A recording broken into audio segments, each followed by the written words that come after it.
မြန်မာနိုင်ငံတစ်ဖြစ်လဲဗမာနိုင်ငံမှာ1962ခုနှစ်ကတည်းကစတင်ခဲ့တဲ့ဗမာစကားတီးတန့်သင်ကြားရေးနဲ့ဗမာဗဟိုပြုပညာရေး Burmanization ကြောင့်တိုင်းရင်းသားဒေသတွေမှာဘာသာစကားအတားအဆီးတွေဖြစ်ခဲ့ရပါတယ်။မိခင်ဘာသာစကားသင်ယူခွင့်ဆုံးရှုံးခဲ့ရရုံသာမကပဲလူမှုစီးပွားတိုးတက်မှုတွေပါနောက်ကျကျရစ်ခဲ့ရတာပါ။ဒါပေမဲ့ဒီနေ့မှာတော့ဒီစနစ်ကိုတိုက်ထုတ်ရင်းနဲ့နောက်ထပ်ဖြစ်ပေါ်လာနိုင်တဲ့အန္တရာယ်တစ်ခုနဲ့စစ်မှန်တဲ့ပညာရေးလွတ်လပ်ခွင့်အကြောင်းကိုပညာရေးအမြင်ကနေသုံးသပ်သွားမှာဖြစ်ပါတယ်။အားလုံးပဲမင်္ဂလာပါ။အကွင့်ဒီရှီရဲ့ podcast အစီအစဉ်ကနေကြိုဆိုလိုက်ပါရစေ။ဒီနေ့ podcast မှာတော့ဇူလိုင်လအတွင်းမှာဝိုင်းဝန်းဆွေးနွေးခဲ့ကြတဲ့နေဝင်းခေတ်ဗမာမှုပြုခြင်းပြုဟာဆိုတဲ့ခေါင်းစဉ်နဲ့စာဖတ်ဝိုင်းကဆွေးနွေးချက်တွေကို podcast အဖြစ်ပြန်လည်ဝင်မျှသွားမှာဖြစ်ပါတယ်။ကျွန်မတင်ဆက်သူအဖြစ်တာဝန်ယူသွားမယ့်ရင်ကြီးပါ။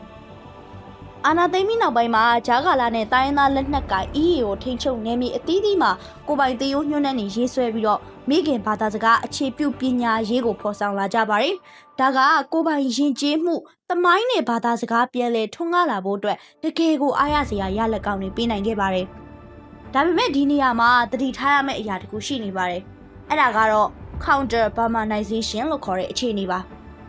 ဗမာပြုမှုရေးဝါဒ Burmanization ကိုခုခံတိုက်ထုတ်ရာကနေတခြားတစ်ဖက်မှာမိမိတို့ရဲ့အမျိုးသားရေးအယူအဆတွေကိုပဲထပ်မံရိုက်သွင်းပုံသွင်းမိတော်မျိုးဖြစ်တတ်ပါတယ်။တိုင်းရင်းသားဒေသတစ်ခုမှာမတူညီတဲ့မျိုးနွယ်စုဘောင်းစုံစုစည်းနေထိုင်ကြတာဖြစ်ပါတယ်။ဥပမာအဖြစ်ကချင်ပြည်နယ်မှာဂျိမ်းဖော်မဟုတ်တဲ့ဇိုင်ဝါလီစုစတဲ့ဘာသာစကားကွဲပြားမှုတွေရှိတယ်လို့မျိုးပဲရခိုင်ပြည်နယ်တနည်းအားဖြင့်အာရကန်ပြည်နယ်မှာဆိုရင်လည်းဒေသအလိုက်လေသံကွဲပြားမှုတွေနဲ့တခြားတိုင်းရင်းသားຫນွေပွားတွေရှိပါတယ်။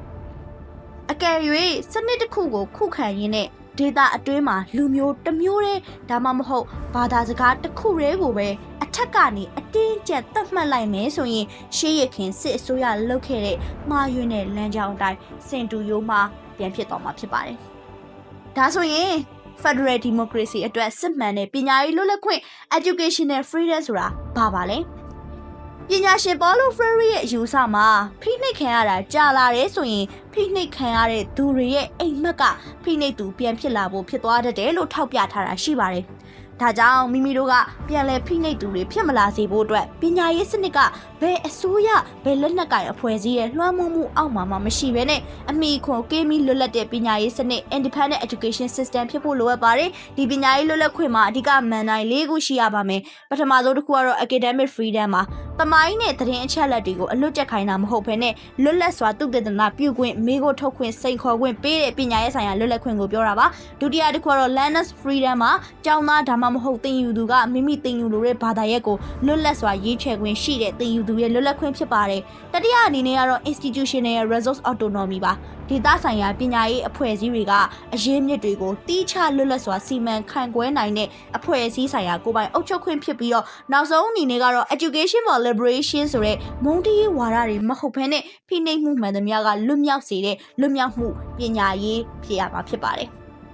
အနာဂတ်ငြိမ်းချမ်းရေးရဲ့ Federal ပညာရေးစနစ်စီသွားတဲ့အခါမှာသင်ရိုးတစ်ခုတည်းကိုပြောင်းယုံနဲ့မလုံလောက်ပါဘူး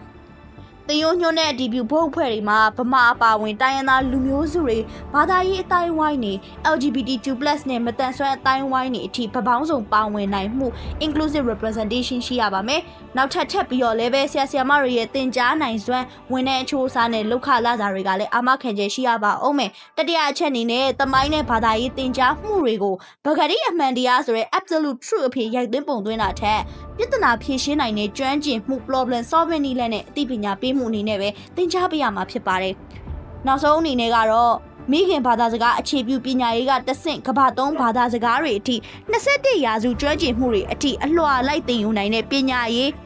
eco စနစ်ကိုဖန်တီးပေးရမှာဖြစ်ပါတယ်။အနှစ်ချုပ်ရမယ်ဆိုရင်တော့စစ်မှန်တဲ့ပညာရေးလွတ်လပ်ခွင့်ဆိုတာကဗမာပြုမှုရေးဝါဒကိုစွတ်လွတ်ယုံနဲ့ဒါမှမဟုတ်အခြားဝါဒဖြန့်မှုတစ်ခုနဲ့ပြန်လဲအစားထိုးတာမဟုတ်ပါဘူး။မတူကွဲပြားမှုတွေကိုအပြန်အလှန်သိမှတ်ပြုပြီးတော့ပညာရေးကိုလက်နက်ဆွဲကင်သူတွေရဲ့ဝါဒဖြန့်မှုအောက်ကနေခွဲထုတ်ပြီးတော့သင်ယူသူတွေလွတ်မြောက်ရေးအတွက်အမိအခိုကင်းကင်းရည်တည်ပေးတာပဲဖြစ်ပါတယ်။နားဆင်ပေးကြတဲ့အတွက်ကျေးဇူးထူးတင်ပါတယ်။ကျမတို့ segment 3မှာပြန်လည်ဆုံတွေ့ကြပါမယ်။ကျေးဇူးတင်ပါတယ်။